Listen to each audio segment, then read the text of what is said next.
നമ്മുടെ വീട്ടിലുണ്ടായ പുതിനയിൽ നിന്നും നമുക്ക് സ്ക്വാഷ് തയ്യാറാക്കി നമ്മുടെ വീട്ടിൽ വരുന്ന ഗസ്റ്റുകൾക്കും മറ്റും നമുക്കും വേണമെങ്കിൽ വേണ്ട രീതിയിൽ ഉപയോഗിക്കാം. അപ്പോൾ അതെങ്ങനെ തയ്യാറാക്കുന്നു എന്നാണ് നമ്മളോട് കാണിക്കുന്നത്. ഇതൊക്കെ നമ്മളെ വീട്ടിലുണ്ടായ പുതിനയാണ്. അപ്പോൾ അത് കേടുവരാതെ എങ്ങനെ യൂസ് ചെയ്യുക എന്നുള്ളതാണ് ഇപ്പോൾ നമ്മളോട് നിങ്ങൾക്ക് കാണിച്ചു തരുന്നത്. നമ്മളെ വീട്ടിലൊക്കെ ഗസ്റ്റുകൾ വന്നാൽ പിന്നെ നമുക്ക് ഒരു സോഫ്റ്റ് ഡ്രിങ്ക് കുടിക്കാനൊക്കെ ആഗ്രഹമുണ്ടെങ്കിൽ ഇപ്പോൾ പുറത്ത് പോയിട്ട് സ്ക്വാഷുകളൊന്നും വാങ്ങി ശരീരം കേടുവരുത്തേണ്ട ആവശ്യമില്ല. ഇത് ഇങ്ങനെ ചെയ്താൽ മതി. ഈ വീഡിയോയിൽ കാണുന്ന പോലെ തന്നെ പുതിന നന്നായിട്ട് അരച്ചെടുത്ത് പിന്നെ അതൊന്ന് അരിപ്പയിൽ അരിച്ചിട്ട് പഞ്ചസാര ഇട്ട് ഇളക്കുക. അതിലേക്കൊരു 10 20 ചെറുനാരങ്ങ,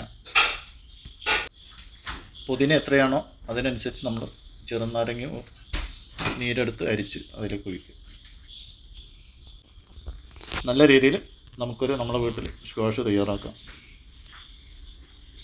അപ്പോൾ നമ്മളിപ്പോൾ പഞ്ചസാര ഇട്ട് പിന്നെ ചെറുനാരങ്ങ ഇട്ട് ഇനിയിപ്പോൾ തിളപ്പിച്ചുകൊണ്ടിരിക്കുകയാണ്. ഇത് പഞ്ചസാര പോലെ കുറുകിയിട്ട് പഞ്ചസാര സീറിൻ്റെ ഒരു ചെറിയ രൂപത്തിലെങ്കിലും ആയിക്കിട്ടണം. അത് കഴിഞ്ഞിട്ടേ നമ്മൾ തീ ഓഫാക്കാൻ പാടുള്ളൂ.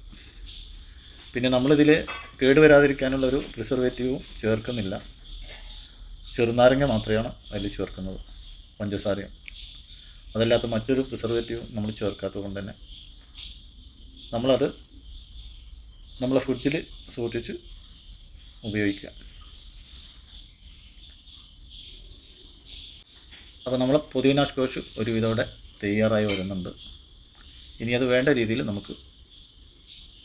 നമുക്കിഷ്ടമുള്ള ബോട്ടലിൽ നിറച്ച് ഇഷ്ടമുള്ള രീതിയിൽ നമുക്ക് ഉപയോഗിക്കാം. നമ്മളെ വീട്ടുകാർക്ക് ഉപയോഗിക്കാം, നമ്മളെ ഗസ്റ്റുകൾക്ക് വരുന്നുണ്ടെങ്കിൽ അവർക്ക് കൊടുക്കാം. നല്ലൊരു സോഫ്റ്റ് ഡ്രിങ്കാണ്. അപ്പോൾ നമ്മളിത് നമ്മളെ വീട്ടിലുള്ള 2 ജ്യൂസ് ബോട്ടിലാണ്, ചെറിയ ജ്യൂസ് ബോട്ടിലാണ് ഒഴിച്ച് വെച്ചിട്ടുള്ളത്. അപ്പോൾ ഇതെങ്ങനെയാണ് നമ്മൾ യൂസ് ചെയ്യാനും കൂടി കാണിച്ചു തരാം. വളരെ 1 സ്പൂണ് എടുത്ത് ഒഴിച്ചിട്ട് അതിലേക്ക് ഒരു ഐസ് ക്യൂബ് ഇട്ട് മധുരം പാകപ്പെടുത്തുന്ന രീതിയിൽ അതിലേക്ക് വെള്ളം ഒഴിച്ചു കൊടുക്കുക. പിന്നെ ഇതിലേക്കൊക്കെ ഉള്ള ഐസ് ക്യൂബൊക്കെ നമ്മൾ എങ്ങനെയാണ് തയ്യാറാക്കുക എന്നുള്ളതാണ് നമ്മളിവിടെ കാണിക്കുന്നത്. അതും കൂടി നിങ്ങൾക്ക് മനസ്സിലാക്കാൻ കഴിയും. ഫ്രീസറിലുള്ള ഐസ് ക്യൂബിൻ്റെ പുറമെയാണ് നമ്മളിതൊക്കെ ചെയ്യുന്നത്. എന്നാൽ ഫ്രീസറിലുള്ള ഐസ് ക്യൂബിനേക്കാൾ ഏറ്റവും ബെറ്ററായിട്ടുള്ളതാണ് നമ്മുടെ ഈ ഐസ് ക്യൂബ്. ഇതുപോലെ ചില ബോക്സുകളൊക്കെ നമുക്ക് കിട്ടും.